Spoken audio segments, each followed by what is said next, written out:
Mga kababayan, sa ating pagbalik tanaw, kaya ko kayong harapin at sabihin na ginawa natin ang lahat ng nararapat upang malunasan ang mga epekto ng krisis.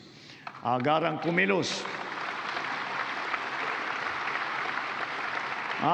kumilos ang buong pamahalaan upang tumulong sa mamamayan.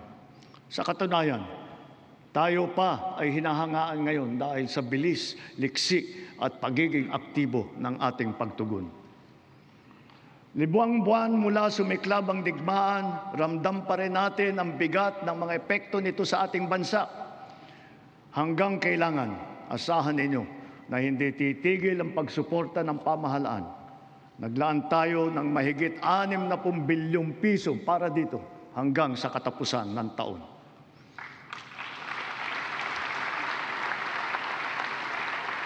Ang pondo na naisalba natin na balak ibulsa ng mga tiwaling opisyal ay sa taong bayan natin ibinubuhos.